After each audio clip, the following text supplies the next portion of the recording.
I think crystalline. Next third type आज हमने पढ़नी है पॉलीमेरिक सॉलिड। ठीक है,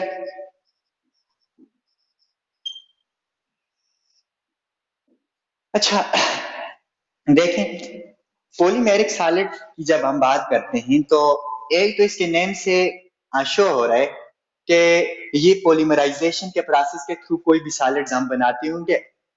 और पॉलीमराइजेशन का प्रोसेस भी आपने पढ़ा हुआ है कि जिसमें हम मोनोमर्स के मिलने से पॉलीमर्स बनाते हैं और फिर polymers in the form of chains बनते हैं। उन चेन्स को हम फोल्ड करके नंबर ऑफ चेन जब फोल्ड करते हैं तो एक किस्म का हमारे पास क्रिस्टल बनता है। उस क्रिस्टल को हम कहते हैं पॉलीमेरिक सॉलिड।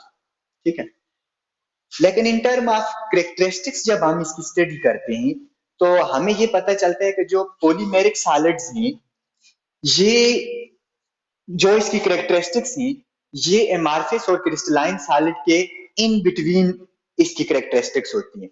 लाइक जो हमने ओरिजिनल में सॉलिड पढ़े हैं वो हमने दो किस्म के ऑलरेडी पढ़ चुके। ये थर्ड वन है पॉलीमेरिक।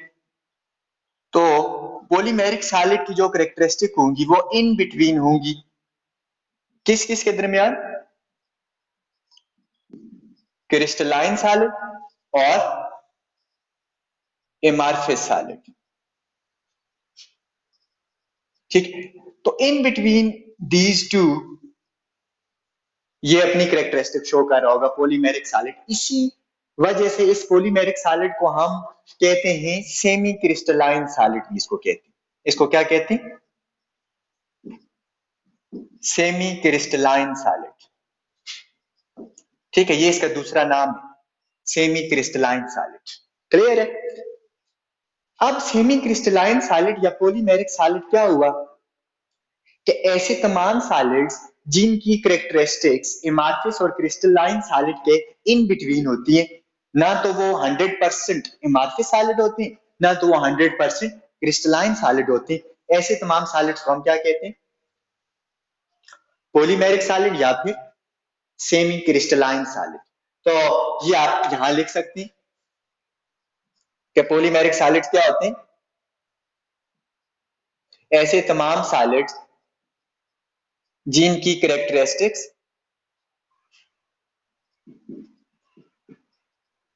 इन बिटवीन होती हैं crystalline and amorphous are in between amorphous and crystalline solid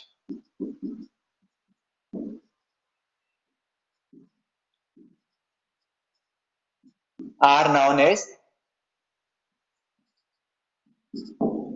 polymeric solid। Clear है यहां तक।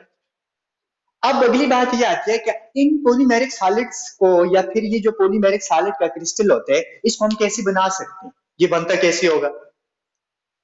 तो इसका क्रिस्टल हम कैसे बनाते हैं कि नंबर ऑफ मोनोमर्स मिलते हैं और वो पॉलीमर्स बनाते हैं, और नंबर ऑफ पॉलीमर्स जो पॉलीमर बनता है वो हमारे पास चेन की फॉर्म में बनते हैं। ठीक है, लाइक समझ लो एक लॉन्ग स्ट्रिंग जिस तरह होती है उसकी फॉर्म में हमारे पास बनता है क्या, पॉलीमर। और उस पॉलीमर की जो हमारे पास चेन होती है उसको जब हम फोल्ड करते हैं तो फोल्डेड फॉर्म में हमारे पास नंबर ऑफ चेन जब आपस में मिलती हैं तो एक क्रिस्टल बन जाते हैं जिस क्रिस्टल को हम कहते हैं polymeric solid, that is polymeric crystal. तो इट मींस इसको हम कैसे बनाते हैं,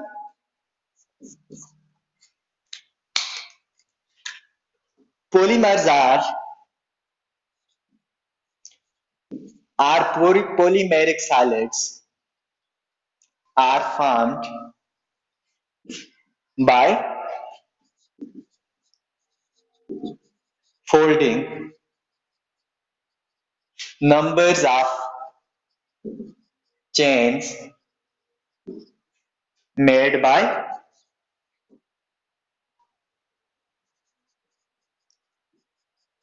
monomers through polymerization।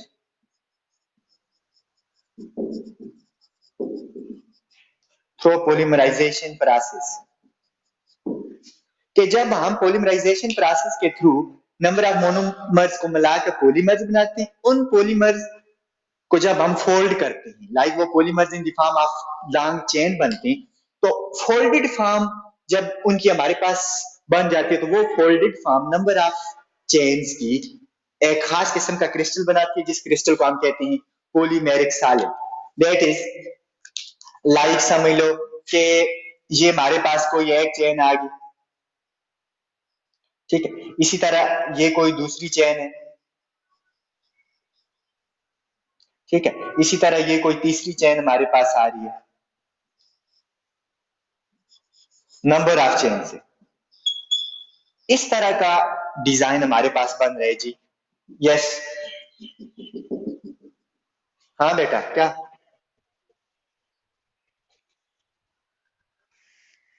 अब ये पॉलीमर सॉलिड का क्रिस्टल है, लेकिन ये क्रिस्टलाइन सॉलिड नहीं है, पॉलीमर सॉलिड का ये क्रिस्टल बन रहा है, ठीक है, लाइक ये हमारे पास एक सॉलिड बन रहा है, ठीक है, बट ये जो क्रिस्टल है ये पॉलीमर सॉलिड का क्रिस्टल है, ये क्रिस्टलाइन सॉलिड नहीं है। ये मतलब आप इसको ये नहीं समझिए ये क्रिस्टलाइन सॉलिड बन गया, नो, ये क्रिस्टल की फॉर्म में पॉलीमर सॉलिड बन गया, समझ लो। अच्छा, अब देखो इसमें number of chains folded form में मिली और एक सॉलिड बना दी, और इस सॉलिड को हम कहते हैं पॉलीमेरिक सॉलिड। लेकिन ये जो नंबर ऑफ चेन्स मिल रही है इनकी फोल्डेड फॉर्म है। अब आप इसको देख सकते हो कि जो चेन की लेंथ है, कोई भी एक चेन ले लो, अगर उस चेन की इंडिविजुअल हम लेंथ देखें तो वो ज्यादा लेंथ लेंथ हमें बड़ी नजर आ रही है, बट इस पूरे सॉलिड या इस क्रिस्टल की डायमेंशन देखो तो छोटी नजर आ रही है। इट मींस जो चेन्स हम फोल्ड करते उनकी इंडिविजुअल लेंथ हमेशा जो पॉलीमेरिक क्रिस्टल बना हुआ होता है इसकी डायमेंशन से ग्रेटर होती है, ठीक है। तो नेक्स्ट पॉइंट हमारे पास क्या आ रहा है कि जो लेंथ ऑफ चेन होगी, जिन चेन्स को फोल्ड करने से हम ये क्रिस्टल डिजाइन करते हैं, उसकी लेंथ इस क्रिस्टल की डायमेंशन से ग्रेटर होगी। Length of chain is greater than what? Dimension of crystal.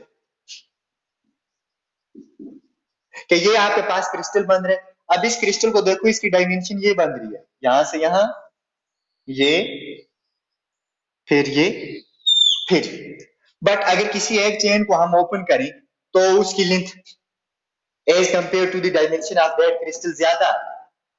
अब नेक्स्ट इसमें क्या पॉइंट आ रहे कि ये तो हमने कहा कि ये जो पूरा क्रिस्टल बन रहा है इसकी characteristic in between amorphic and crystalline solid, लेकिन जो इंडिविजुअल चेन्स की हम बात करते हैं, क्योंकि क्रिस्टल बनते हैं मोर देन टू चेन्स, कि two are more than two chains जब आपस में मिलती हैं तो ये हमारे पास पॉलीमेरिक सॉलिड बनते हैं। चलो ये भी लिख लो, crystal is formed by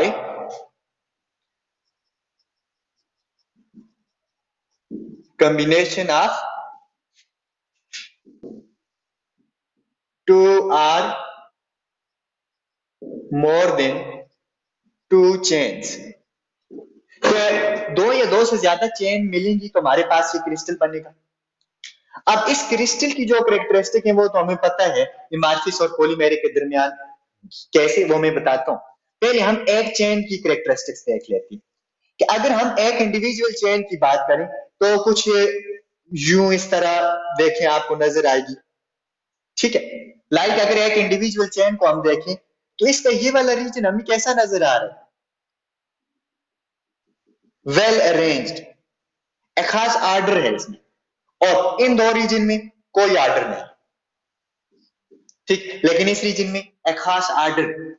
इसका मतलब है कि एक इंडिविजुअल चेन में भी दो रीजन हो सकते हैं, बोथ रीजन हो सकते हैं, आर्डर और डिसऑर्डर वाले दोनों रीजन हो सकते हैं। तो वेल आर्डर वाले रीजन को हम हमेशा क्या कहते हैं कि ये क्रिस्टलाइन रीजन होगा, लाइक क्रिस्टलाइन सॉलिड जैसी इसकी कैरेक्टरिस्टिक्स हैं, और जिसमें ऑर्डर नहीं है, ये एमार्फिस टाइप रीजन होगा जिसमें कोई खास लाइक हैपहैज़र्ड अरेंजमेंट है इसकी। ठीक है, तो यहां फिर नेक्स्ट हम क्या लिख सकते हैं, individual chain may consist both crystalline as well as amorphous regions। कि एक इंडिविजुअल चेन में भी दोनों रीजन हो सकते हैं, क्रिस्टलाइन और एमार्फिस, कि उस एक इंडिविजुअल चेन के अंदर भी कुछ रीजन में एक खास अरेंजमेंट होगी, कुछ रीजन में हैपहैज़र्ड अरेंजमेंट होगी। अब नेक्स्ट इसके बाद हमारे पास क्या आ जाता है कि ये तो हमारे पास बन गया क्रिस्टल, और अगर एक इंडिविजुअल चेन में भी दोनों रीजन आ सकते हैं तो पूरे क्रिस्टल में लाजमी बात है दोनों रीजन फिर आएंगे। कि ये देखो क्रिस्टल का ये वाला रीजन वेल अरेंजमेंट आपको देगा, एक खास आर्डर दे रहे, लेकिन ये वाला रीजन देखो, ये जो आपको नजर आ रही है इसमें कोई खास आर्डर नहीं। इट मींस ये यहां कैरेक्टरिस्टिक एमार्फिस वाली है, यहां कैरेक्टरिस्टिक क्रिस्टलाइन वाली है। तो फिर ये जो पॉलीमर हमारे पास बन गया है, पॉलीमेरिक सॉलिड बन गया है, इसमें कहीं एमार्फिस और कहीं क्रिस्टलाइन दोनों किस्म की कैरेक्टरिस्टिक्स पाई जाती है। इसीलिए हम कहते हैं कि पॉलीमेरिक की जो कैरेक्टरिस्टिक्स होती है वो इन बिटवीन एमार्फिस एंड क्रिस्टलाइन होती है। ना तो 100% पूरे का पूरा ये एमार्फिस जैसा होता है, ना तो 100% ये पूरे का पूरा क्रिस्टलाइन जैसा होता है। क्लियर है यहां तक? हाँ बेटा, यहां तक क्लियर है? अच्छा, अब नेक्स्ट अगली बात ये आ जाती है कि इसको हम पॉलीमराइजेशन के प्रोसेस के थ्रू बनाते हैं, जिसमें नंबर ऑफ मोनोमर्स मिलके क्या बनाती, पॉलीमर्स के पॉलीमराइजेशन के प्रोसेस के थ्रू हम बनाते हैं। तो कैसे बनाते हैं कि मोनोमर्स मिलके क्या बनाएंगे, पॉलीमर्स, और पॉलीमर्स बनेंगे हमारे पास लॉन्ग चेन की शेप में, और इस चेन को जब हम फोल्डेड फॉर्म में नंबर ऑफ चेन्स को मिलाएंगे तो फोल्डेड फॉर्म में हमारे पास बन जाएगा crystal, that is polymeric crystal. ठीक है, और इसके अंदर दोनों रीजन होंगे, दोनों टाइप कैरेक्टरिस्टिक्स होंगी।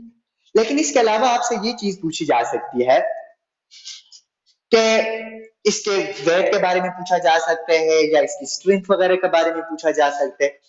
तो ये जितनी भी पॉलीमेरिक सॉलिड्स होते हैं, इनकी जो एक मैंने आपको क्वेश्चन दिया भी था कि इनकी एक तरह से डेंसिटी तो वैसे भी इनकी लो होती है, ठीक है, तो स्पेसिफिक ग्रेविटी भी इनकी बहुत लो होती है कि all polymeric solid shows very low specific gravity.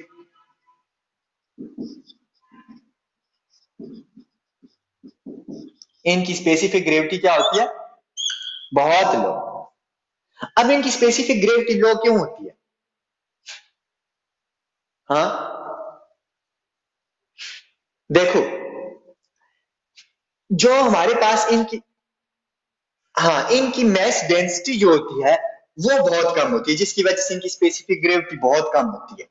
ठीक है, लाइक जो इनकी मैस डेंसिटी होती है, मैस पर यूनिट वॉल्यूम। अब यहां अगर इस चीज को हम देखें, इनका मैस तो बहुत कम होता है और वॉल्यूम, चूंकि ये एक तरह से वॉल्यूम ज्यादा ऑक्यूपाई करती, मैस बहुत कम होता है बट इनका वॉल्यूम ज्यादा होता है, वॉल्यूम ये ज्यादा ऑक्यूपाई करते हैं लेकिन मैस इनका बहुत कम होती है क्योंकि ये लाइटर होते हैं। आप जिस तरह वूल सब मिले, वूल नेचुरल पॉलीमर की फॉर्म में वूल एग्जिस्ट करती है, तो आप वूल को देखें कितनी बिल्कुल लाइट होती है बट उसने वॉल्यूम कितना ऑक्यूपाई किया, तो बहुत ज्यादा। तो मैस उसका बहुत कम होता है, वॉल्यूम उसका बहुत ज्यादा होता है, तो मैस डेंसिटी फिर यहां से क्या आ जाएगी, बहुत कम। तो मैस डेंसिटी के कम होने की वजह से इनकी स्पेसिफिक ग्रेविटी बहुत कम होती है। ठीक है, नेक्स्ट पॉइंट जो हमारे पास है कि इनकी strength to weight ratio considerable होती है, मीन क्या अच्छी खासी होती है। स्ट्रेंथ टू वेट रेशो,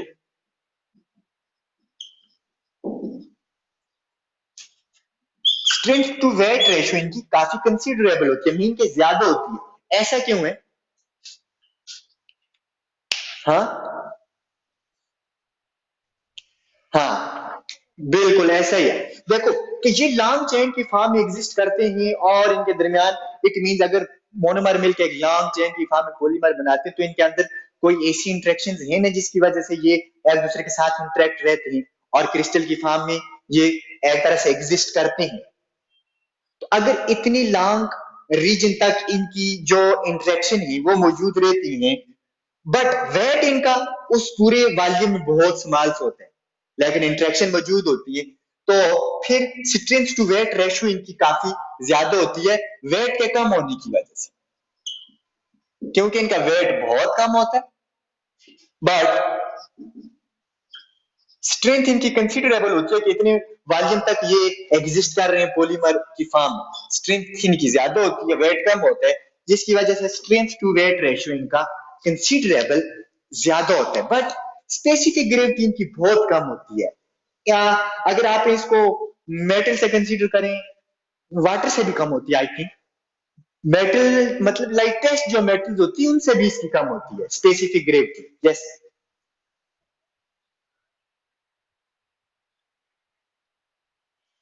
देखो ना, स्ट्रेंथ आप इसको शॉर्टकट इस तरह समझ लो, स्ट्रेंथ टू वेट रेशो आप इस तरह समझ लो, strength divided by weight of polymer. अब जो इनकी स्ट्रेंथ होती है ये काफी कंसिडरेबल है, ठीक है। अब स्ट्रेंथ इनकी है तभी तो ये एक तरह से क्रिस्टल की फॉर्म में एग्जिस्ट कर रहे हैं, बट इनका वेट बहुत कम होता है, तो वेट के बहुत स्मॉल होने की वजह से strength divided by weight, weight तो बहुत कम है, तो इट मींस जो स्मॉलर वैल्यू हमारे पास ये वेट शो कर रहे हैं, तो जिसकी वजह से रेशो हमारे पास जो रेशो बनेगी आंसर फ्रैक्शन में आएगा वो ज्यादा आएगा। बात समझ रहे हैं ना? Like 8 divided by 0.1, let's suppose answer क्या आएगा 80 के। वेट के कम होने की वजह से स्ट्रेंथ टू वेट रेशियो इनकी ज्यादा होती है, कंसीडरेबल होती है, ठीक है, क्योंकि इनका वेट बहुत कम होता है, बहुत लाइटर होती है। अच्छा, उसके बाद नेक्स्ट अगली बात आपसे ये पूछी जा सकती है एमसीक्यूज या शॉर्ट क्वेश्चंस में कि जो हमारे पास पॉलीमर है इसकी इसके अंदर एमार्फिस और क्रिस्टलाइन दोनों कैरेक्टरिस्टिक्स हैं। अगर इसकी क्रिस्टलिनिटी निकालनी हो हमने कि ये कितने परसेंट क्रिस्टल की तरह बिहेव करेगा, कितने परसेंट एमार्फिस की तरह बिहेव करेगा, तो हम कैसे निकाल सकते हैं? तो ये चीज आप देख सकते हैं, ये मोस्टली पूछी भी जा सकती है शॉर्ट क्वेश्चन या एमसीक्यूज में कि क्रिस्टलिनिटी किसी भी पॉलीमेरिक सॉलिड की हम कैसे निकालेंगे। क्रिस्टलिनिटी अगर हमें पता चल जाएगा कितनी परसेंट वो क्रिस्टलाइन है तो कितनी परसेंट एमार्फिस है वो तो हम आंखें बंद करके बता सकते हैं। तो नेक्स्ट इसका पॉइंट क्या आता है, क्रिस्टलिनिटी।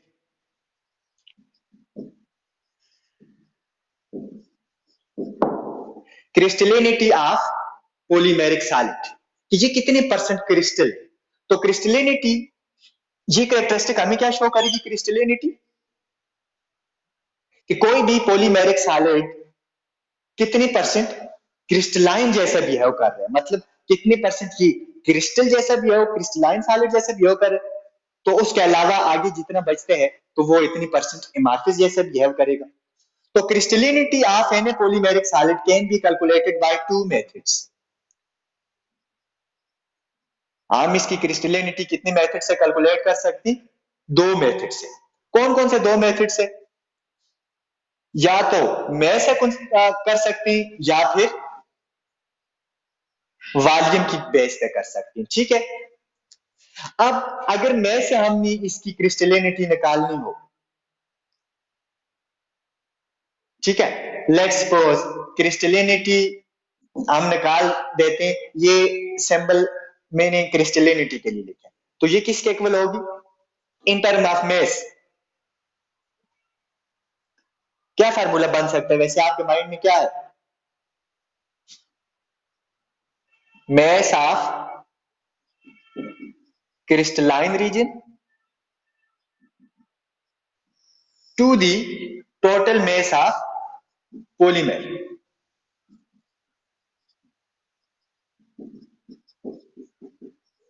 के जो हमारे पास पूरा पॉलीमर है, पॉलीमेरिक सॉलिड है, उस सॉलिड के अंदर वो रीजन जो क्रिस्टलाइन जैसा बिहेव करें, जिनमें वेल ऑर्डर्ड पीरियोडिक अरेंजमेंट पाई जाती है, उन रीजन का mass divided by total mass करेंगे, हमारे पास जो भी आंसर आएगा वो शो करेगा कि इतने परसेंट ये पॉलीमेरिक सॉलिड क्रिस्टलाइन। तो बाकी जो बचता है इतने परसेंट क्या होगा फिर वो इमार्फिस। और दूसरा मेथड क्या है?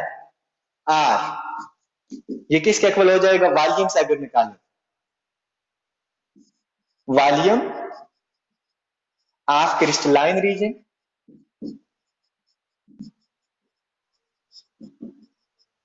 To the volume of polymeric simple. ठीक है, कि पूरे पॉलीमेरिक जो हमारे पास सॉलिड है उसके उसका वॉल्यूम में से सिर्फ वो वॉल्यूम ले जो क्रिस्टलाइन रीजन जैसे। लेट्स सपोज मैं यहां छोटा सा एक क्रिस्टल बना लेता हूं।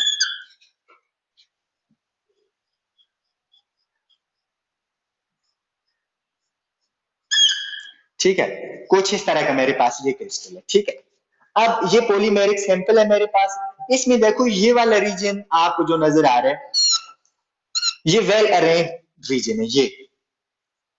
अब ये एज ए एक्ट कर रहे एज ए क्रिस्टलाइन रीजन, बाकी सारा एज ए मार्फिस रीजन एक्ट कर रहा। अब अगर मैंने इस सैंपल की क्रिस्टलिनिटी निकालनी हो तो मैं दो वे से निकाल सकता हूं, इस रीजन का mass divided by total mass of the sample, या फिर इस रीजन का वॉल्यूम जो क्रिस्टलाइन रीजन है divided by total volume of the sample.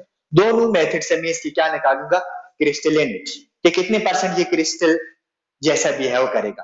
तो बाकी रिमेनिंग शो करेगा कितने परसेंट ये एमार्फिस कैरेक्टरिस्टिक को शो कर रहे हैं। अब नेक्स्ट आपसे ये पूछा जा सकता है पॉलीमेरिक सॉलिड्स में से कि क्रिस्टलिनिटी को कौन कौन से फैक्टर अफेक्ट कर सकती हैं, मतलब ऐसे कौन कौन से फैक्टर हैं जिनके इन्वॉल्वमेंट से क्रिस्टलिनिटी पॉलीमेरिक सैंपल की कम हो सकती है। ठीक है, तो नेक्स्ट ये देख लेते हैं। यहां तक क्लियर है सबको?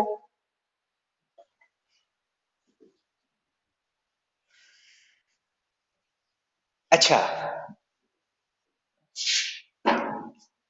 अब देखो factors affecting the crystallinity of polymeric sample। Polymeric sample की क्रिस्टलिनिटी को कौन कौन से फैक्टर अफेक्ट कर सकते हैं? तो मेन कौन कौन से फैक्टर हो सकते हैं? एक तो हो सकती है लेंथ ऑफ चेन। अब लेंथ ऑफ चेन कैसे अफेक्ट कर सकती है? नंबर वन, क्या पॉलीमेरिक सॉलिड की क्रिस्टलिनिटी को लेंथ ऑफ चेन कैसे अफेक्ट करेगी? क्या लेंथ के ज्यादा होने से इसकी क्रिस्टलिनिटी बढ़ेगी या कम होगी? आपके ख्याल में क्या होगा? क्रिस्टलिनिटी बढ़ेगी, लेंथ के ज्यादा कम होगी, ऑब्वियसली कम होगी, क्योंकि लेंथ अगर, हाँ जी, लेंथ बढ़ेगी जब हम फोल्ड करेंगे उसको तो ज्यादा चांसेस है इंटेंगलमेंट के, तो उसके अंदर वो पीरियोडिक अरेंजमेंट ना रहे। ठीक है, तो इट मींस लेंथ के बढ़ने से पॉलीमराइजेशन बढ़ रही है। एक तरह से लेंथ के बढ़ने से पॉलीमराइजेशन बढ़ रही है, जबकि पॉलीमराइजेशन अगर इंक्रीज हो रही है तो लेस चांसेस है कि वो क्रिस्टलाइज हो सके, वो सैंपल क्रिस्टलाइज हो सके, ये चांसेस डिक्रीज हो जाते हैं। क्यों? क्योंकि जब हम फोल्ड करेंगे तो ज्यादा चांसेस हैं इंटेंगलमेंट के डिस अरेंज या फिर हैप्पैज़ेड अरेंजमेंट आ जाएगी, तो इस वजह से उसकी क्रिस्टलिनिटी डिक्रीज हो जाएगी। इट मीन शॉर्टकट हम क्या लिखेंगे कि लेंथ के इंक्रीज होने से क्या होगा? लेंथ के इंक्रीज होने से, लेंथ ज्यादा होने का मतलब है पोलीमराइजेशन ओवरकम कर रही है, ज्यादा हो रही है, और पोलीमराइजेशन ज्यादा हो रही है, तो there are less chances to crystallize such type of chains. तो कम चांसेस होंगे कि इन इस तरह की चेन्स को हम क्रिस्टलाइज कर सकें। ठीक है, तो क्रिस्टलिनिटी फिर क्या होगी? डिक्रीज।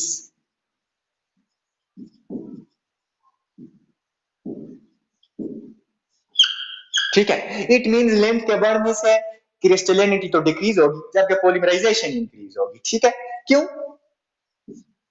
क्योंकि there are more chances to get entangled during folding during folding process। ठीक है, क्या फोल्डिंग के प्रोसेस के दौरान इंटेंगलमेंट के ज्यादा चांसेस होंगे?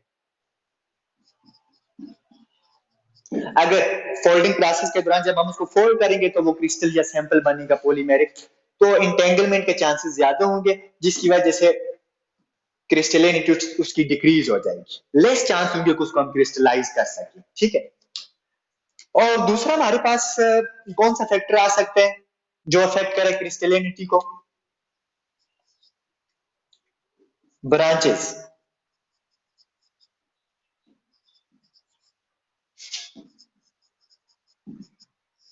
अब देखो, अगर हमारे पास जो चेन बन रही है वो ब्रांच चेन हो, तो क्या उसको उस फिर उस ब्रांच चेन से हम इस तरह उसको अरेंज कर सकते हैं कि उसको क्रिस्टलाइज कर सकें? ये मुश्किल होगा। हाँ,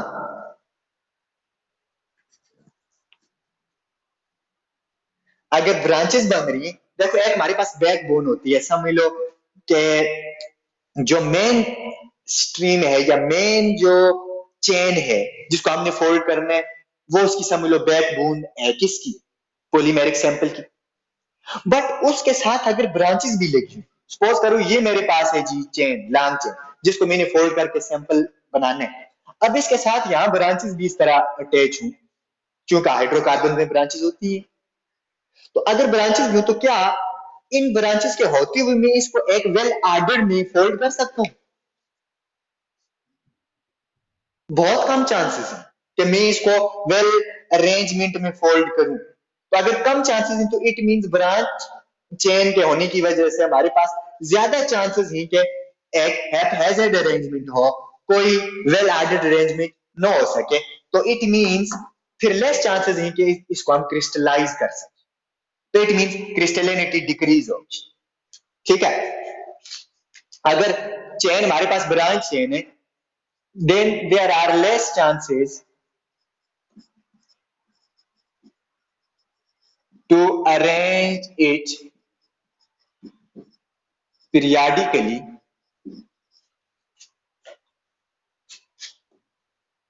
and it will less likely to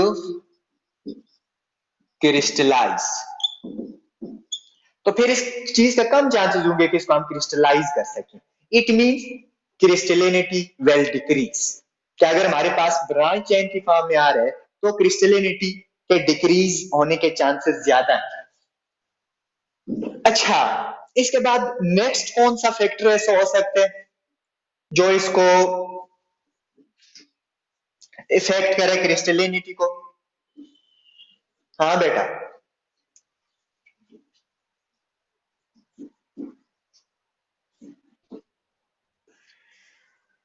कौन सा?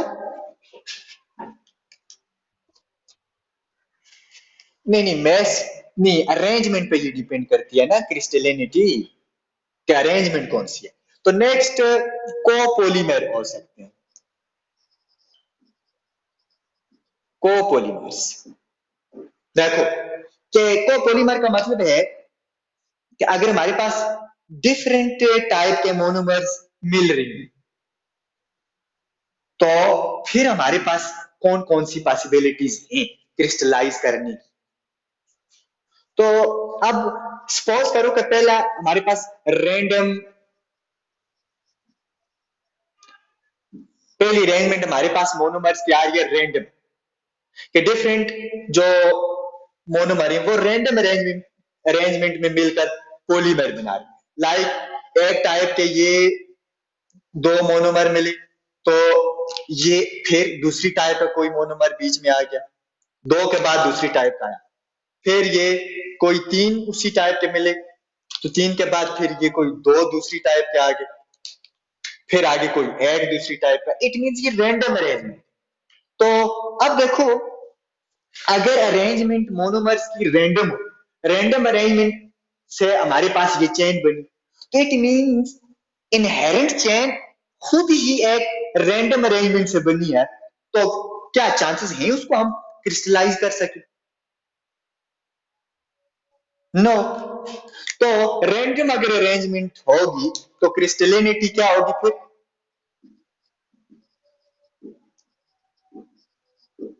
क्रिस्टलिनिटी नहीं होगी। ठीक है, there are much smaller chances to crystallize such kind of chains. अच्छा, नेक्स्ट अरेंजमेंट कौन सी हो सकती है? ब्लॉक अरेंजमेंट हो सकती है। ब्लॉक अरेंजमेंट मीन ग्रुपिंग में अगर मोनोमर्स आपस में मिल रहे हैं, लाइक ये एक टाइप के कोई मिले, फिर ये दूसरी टाइप के कुछ आ गए, फिर ये कोई पहली टाइप के मिले, फिर ये दूसरी टाइप के कोई आ गए, बट इनमें कोई पीरियाडिक अरेंजमेंट नहीं है। ग्रुप की फॉर्म में ये मिल तो रहे, बट पीरियाडिक अरेंजमेंट नहीं है, कोई खास सीक्वेंस नहीं है। तो क्या इसमें रैंडम में समझ लो कि ये ग्रुप की फॉर्म में नहीं मिलती, मोस्टली इंडिविजुअल की फॉर्म में होती है। जो डिफरेंट टाइप्स होती है ना, मोस्टली इंडिविजुअल की फॉर्म में होती है, लेकिन इसमें ग्रुप की फॉर्म में होती है। तो एक पूरा ग्रुप एक जैसा, फिर दूसरा नेक्स्ट ग्रुप दूसरी जैसा होगा, फिर थर्ड ग्रुप पूरा ग्रुप की फॉर्म। इसमें इंडिविजुअल मोनोमर नहीं होंगे, ठीक है। तो बट इसमें भी कोई अरेंजमेंट नहीं होती जब वो ग्रुप की फॉर्म में मिलती। ऐसा नहीं है कि सेम नंबर पहले ग्रुप में जितनी थी, तो बाद में जब यही ग्रुप आएगा तो इतनी नंबर में आएगा, ऐसा कोई रूल नहीं है, ठीक है। तो ग्रुप की फॉर्म में मिल तो रही है, बट अरेंजमेंट फिर अगेन रैंडम है। तो क्रिस्टलिनिटी फिर क्या होगी इसकी? बहुत लेस। कि इस तरह की अरेंजमेंट, क्योंकि बजाते खुद जो मेन चेन है वही हैफेजेड अरेंजमेंट शो कर रही है, तो इट मींस हम उसको क्रिस्टलाइज नहीं कर सकते, ठीक है। तो फिर वो एमार्फिस की तरह बिहेव करेगा। और कौन सी अरेंजमेंट हो सकती है?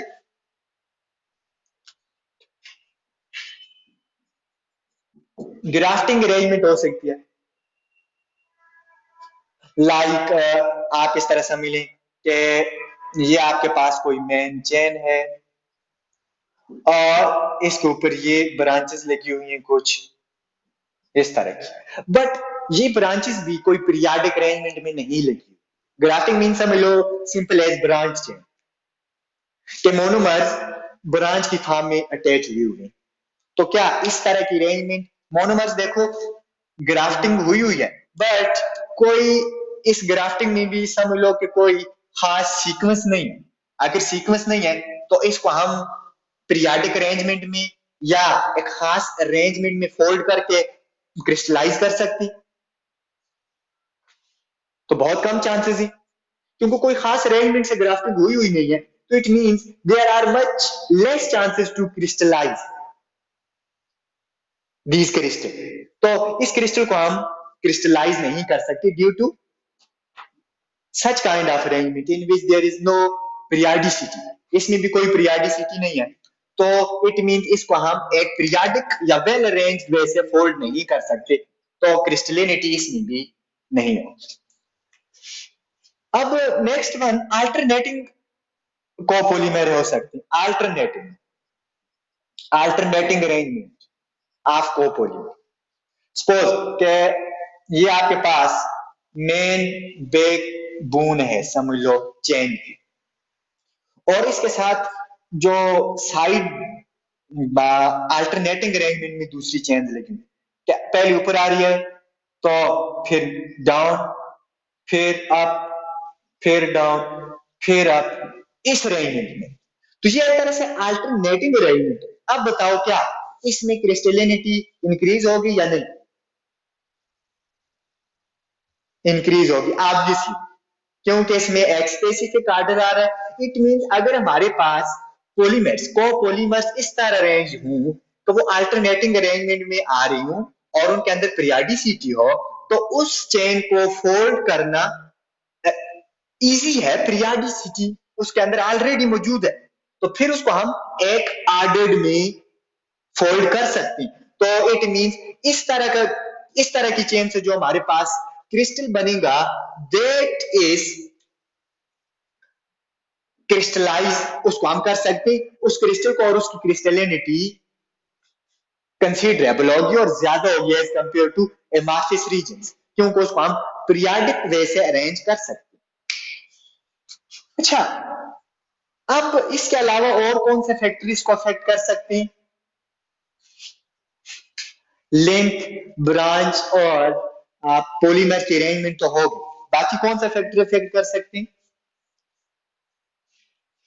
देखो, एक तो यह है कि कोपॉलीमर की फॉर्म, कि जो मेन ब्रांच के साथ पॉलीमर जो लगी हुई, वो दो दूसरी ब्रांचेस लगी हुई हैं, उनका आर्डर कैसे है? ठीक है। अब एक होती है टेक्टिसिटी। आपने केमिस्ट्री में वैसे टेक्टिसिटी के बारे में कुछ पढ़ा हुआ है? हाँ, टेक्टिसिटी के बारे में नहीं पढ़ा हुआ? अच्छा, टेक्टिसिटी भी है किस्म के डिफरेंट आर्डर्स को शो कर रही होती है। तो टेक्टिसिटी भी इनमें आ सकती है, क्योंकि हाइड्रोकार्बन में टेक्टिसिटी वैसे आपको पढ़नी तो चाहिए, लेकिन आपने अगर नहीं पढ़ी हुई तो मैं शॉर्टकट आपको यहां से समझा दूंगा।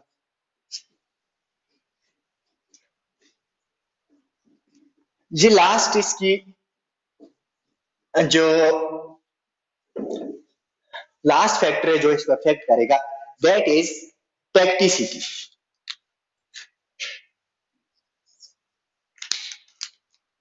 टेक्टिसिटी है किस्म के जो मेन चेन होती है, समझ लो बैकबोन होती है, जो जिससे हम जिसको फोल्ड करते हैं, उसके साथ जो दूसरी एटम उसके साथ अटैच होते हैं, लाइक मोस्टली जो हाइड्रोकार्बन होते हैं उसमें बैकबोन कौन सी होती है? कार्बन। कि कार्बन कार्बन कार्बन कार्बन मिलके एक लॉन्ग चेन बनाते हैं, तो बैकबोन असल में वो कार्बन की स्ट्रेट चेन है। उसके साथ साइड पे दूसरी भी एटम अटैच होते हैं ब्रांचेस की फॉर्म में। अब उनकी अरेंजमेंट कैसी, उस कार्बन या उस बैक बोन जो जिसको हम मानते हैं, उस मेन चेन के साथ उनकी अरेंजमेंट कैसे हो सकती है, उसको हम कहते हैं टेक्टिसिटी। टेक्टिसिटी उस अरेंजमेंट को शो करती है।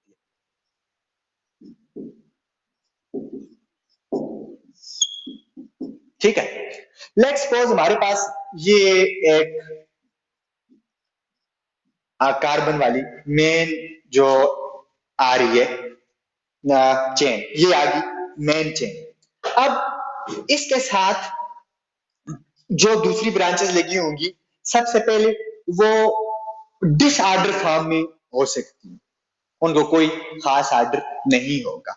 लाइक एक यहां कोई ब्रांच लगी हुई है, ठीक, कोई फिर यहां लगी हुई है, ठीक है, कोई और में भी कोई 5-6 के बाद लगी हो, तो ये कोई खास आर्डर नहीं, ठीक है। डिसऑर्डर फॉर्म में अगर साथ दूसरे आइटम लगे हुए हैं, इसको हम कहते हैं एटेक्टिक। ये कौन सी अरेंजमेंट है?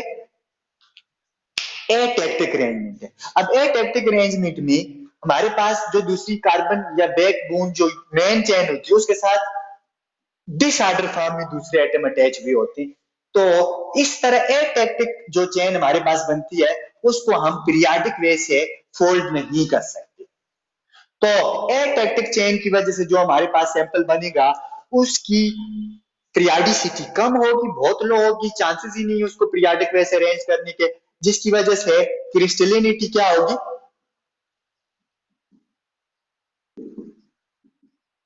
कम होगी या ज्यादा?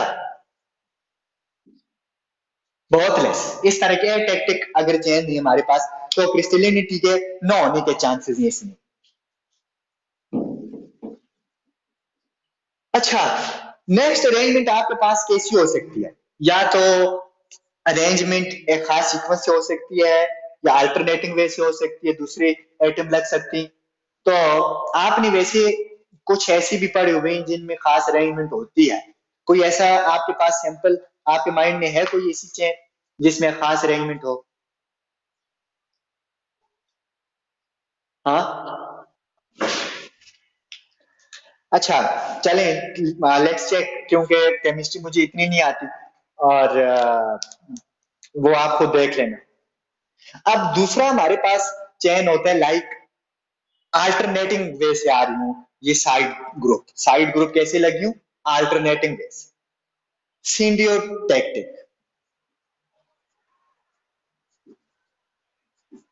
इसको इस अरेंजमेंट को हम कहते हैं सिंडियोटैक्टिक। कौन सी अरेंजमेंट? जिसमें साइड ग्रुप कैसे लगी हूं? Alternating arrangement, like up down, up down, up. तो अगर इस तरह हमारे पास सिंडियोटैक्टिक अरेंजमेंट में कोई भी मेन चेन आ रही है, तो क्या इसको हम पीरियाडिक वे से या वेल ऑर्डर्ड फॉर्म में फोल्ड करके सैंपल बना सकते हैं या नहीं बना सकते? हाँ जी, अगर ऑर्डर फॉर्म में हमारे पास आ रही है तो इसको हम, इसके क्रिस्टलाइज होने के चांसेस ज्यादा हैं, तो क्रिस्टलिनिटी बढ़ सकती है। ठीक है। अब अगर एक ही वे से हमारे पास सारे आ रही हूँ, सेम वे में, किसी सेम साइड पे, जिसको जिस ऑर्डर को हम कहते हैं सेम आइसोटेक्टिक। वो कौन सा ऑर्डर होता है? आइसोटेक्टिक। आइसोटेक्टिक का मतलब होता है कि एक जो मेन ब्रांच है, मेन चेन है, उसकी एक ही साइड पे दूसरे ग्रुप लगी हुई है। तो क्या इस तरह आइसोटेक्टिक चेन अगर हमारे पास आ रही हो, तो इस चेन को हम क्रिस्टलाइज कर सकते हैं या नहीं कर सकते?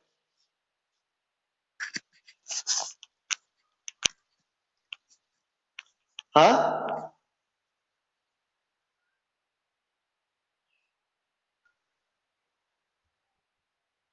कर सकते हैं, ऑब्वियसली कर सकते हैं, क्योंकि वेल अरेंज्ड है। ये चेन खुद ही एक पीरियाडिक वे से अरेंज्ड है, तो इट मीन इसको जब हम फोल्ड करेंगे तो पीरियाडिक वे से अरेंज कर सकते हैं। इट मीन इस तरह के अगर हमारे पास चेन हो, तो इनको फोल्ड करके हम जो पॉलीमेरिक सॉलिड बनाएंगे उसकी क्रिस्टलिनिटी ज्यादा होगी। क्यों? क्योंकि हम पीरियाडिक वे से इनको अरेंज कर सकते हैं। ठीक है। तो टेक्टिसिटी भी इंपॉर्टेंट है, इसमें आपसे पूछा जा सकता है एटेक्टिक, सिंडियो या आइसोटेक्टिक, इन किसी एक के बारे में पूछा जा सकता है किस में क्रिस्टलिनिटी पॉलीमेरिक सॉलिड की ज्यादा हो, तो आपको पता होना चाहिए। ठीक है। नेक्स्ट हमारे पास एक तरह से हम कुछ जो हमारे पास पॉलीमर्स होते हैं उनमें प्लास्टिसिटी बहुत ज्यादा होती है। ठीक है, और कुछ में कम होती है। तो एक तरह से प्लास्टिसिटी या जो कुछ हमारे पास उनमें प्लास्टिसिटी हम इंक्रीज भी कर सकते हैं प्लास्टिसाइजर्स ऐड करके। तो प्लास्टिसाइजर्स क्रिस्टलिनिटी को कैसे अफेक्ट करते हैं?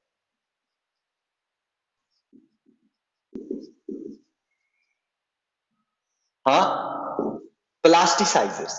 प्लास्टिसाइजर्स वैसे क्या होती है कि ये लो मॉलिक्यूलर वेट वाले कोई सिंपल होते हैं जिसको हम पॉलीमर में एक तरह से पॉलीमर के साथ ये ऐड अप हुए होते हैं। लो मॉलिक्यूलर वेट, ये लो मॉलिक्यूलर वेट EDQ होते हैं, that are added in the polymer to restrict the crystallinity। एक तरह से ये पॉलीमर में इसलिए ऐड की जाते हैं कि जिसकी वजह से हमारे पास जो क्रिस्टलाइन बिहेवियर है सैंपल का वो डिक्रीज हो जाता है। ठीक है। जब इनको ऐड करते हैं तो ये किस चीज को रिस्ट्रिक्ट कर लेते हैं?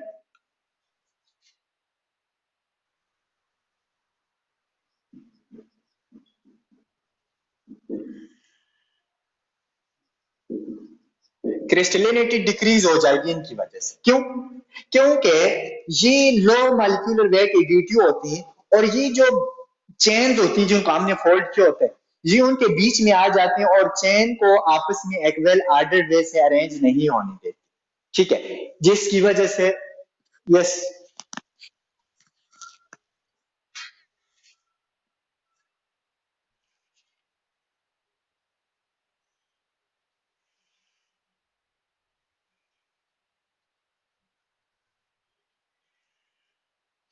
वेल ऑर्डरिंग को हम कैसे रखेंगे? ये समझ लो क्रिस्टल हम जो बनाते हैं ना वो फोल्डिंग चेन से बनते हैं। जो चेन थी उन चेन की आपस में जो ऑर्डर होते हैं उस ऑर्डर को ये डिस्टर्ब कर लेते हैं। ठीक है, जिस तरह आप ये समझ लें सेलोफेन किस से ये किस टेक्वल होता है, कैसे बनता है? Cellulose plus glycerol. ये जो सेलोफेन होते हैं ये सेलोलोज प्लस ग्लाइसरोल से अब सेलोलोज तो यहाँ एक तरह से मेन समझ लो मेन चेन जो फोल्ड होके ये वाला सैंपल बना रही है और इनमें खास आर्डर है। बट ये जो ग्लिसरॉल है ये लो मॉलिक्यूलर वेट है और इसके एडिशन से जो चेन्स हैं ये उनके बीच आकर उनकी अरेंजमेंट को डिसरप्ट कर देते हैं। ठीक, उस डिसरप्शन की वजह से जो पूरे सैंपल की अरेंजमेंट है वो डिस्टर्ब हो जाती है। ये लो मॉलिक्यूलर वेट एडिटिव जिसको हम कहते हैं प्लास्टिसाइज, इसके ऐड करने से एक तरह से प्लास्टिसिटी इंक्रीज हो जाती है। इसके ऐड करने से सैंपल की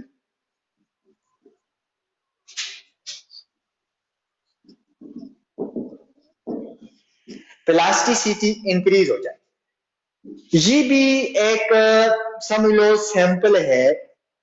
आप इसको इसको कहते तो सेल्फेन ही है, उर्दू में भी सेल्फेन ही कहती और नेम भी इसका यही है।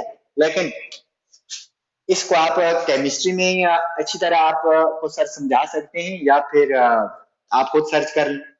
ठीक है, इसके बारे में मैं ज्यादा इतना तो जानता नहीं हूँ कि सल्फेन कैसे बनता है, इसका स्ट्रक्चर क्या होता है, बट केमिस्ट्री वाले सर आपको ये ज्यादा बेहतर समझा सकते हैं, उनसे पूछना।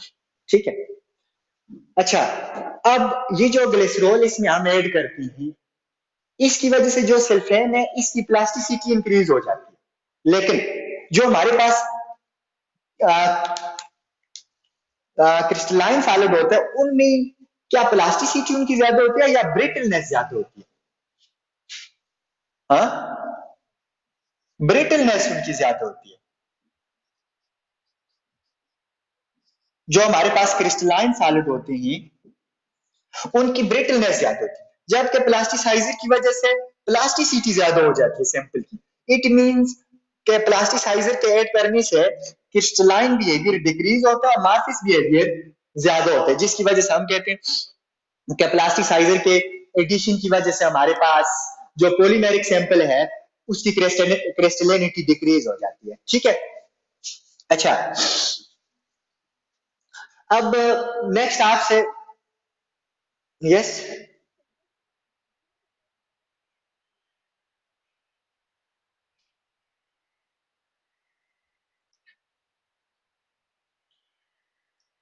सोडियम क्लोराइड की पॉलीमराइजेशन। हाँ,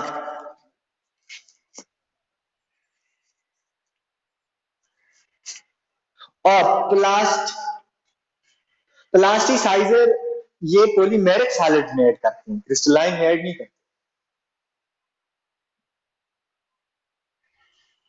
जी, मतलब पॉलीमेरिक सॉलिड की अपनी जो अरेंजमेंट होती है उसको प्लास्टिसाइजर ज्यादा डिस्टर्ब कर देती है। उसके अंदर पहले जो क्रिस्टलिनिटी फैक्टर था वो डिक्रीज हो जाता है। ऐसा नहीं है कि हम क्रिस्टलाइन को प्लास्टिसाइजर में ऐड करते हैं, ऐसा नहीं है। मतलब पॉलीमेरिक सॉलिड के अंदर इमार्फिस और क्रिस्टलाइन दोनों बिहेवियर पाई जाती है। लेट्स सपोज के पहले हमारे पास उसके अंदर जो क्रिस्टलिनिटी है वो फैक्टर अमार्फिस से ज्यादा है, बट प्लास्टिसाइजर अगर हमें प्लास्टिसाइजर की एडिशन की वजह से वो फैक्टर रिड्यूस हो जाएगा उसी पॉलीमेरिक सॉलिड का, ना कि क्रिस्टलाइन का। अच्छा, नेक्स्ट इसकी जो हमारे पास पॉलीमेरिक सॉलिड होते हैं ये नेचुरल भी हो सकते हैं और आर्टिफिशियल भी हो सकते हैं। कि ये नेचुरल भी एग्जिस्ट करते हैं और आर्टिफिशियल भी एग्जिस्ट करते हैं। आर्टिफिशियल का मतलब हमने खुद बनाए हुए होते हैं अपनी किसी पर्पस के लिए। तो नेचुरल पॉलीमेरिक सॉलिड कौन कौन से हो सकते हैं? नेचुरल जो एग्जिस्ट करते हैं। हाँ, किसी को कुछ पता है?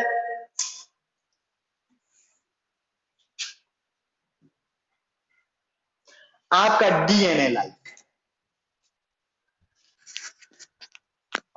डीएनए आपका सबको पता है कि वो क्या है, नेचुरल। और सिल्क टाइप, वूल, एटसेट्रा, ये सारे नेचुरल एग्जिस्ट करते हैं। और प्रोटीन भी नेचुरल एग्जिस्ट करती है वैसे, ठीक है ना? प्रोटीन, सिल्क, वूल, डीएनए, ये मतलब नेचुरली अकरिंग हमारे पास पॉलीमर्स होते हैं। आर्टिफिशियल तो आपके पास बहुत सारे हैं, लाइक पोलिस्टायरीन, पोलिस्टर,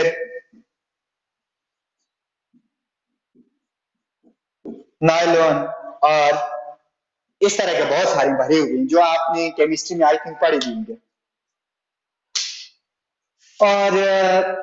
और इसमें से आपको कोई खास क्वेश्चन पूछा तो नहीं जाएगा, बट इसको आपने डिटेल में पढ़ना है और अगर कहीं से समझ ना आए तो वो आप पूछ सकते हैं, ठीक है?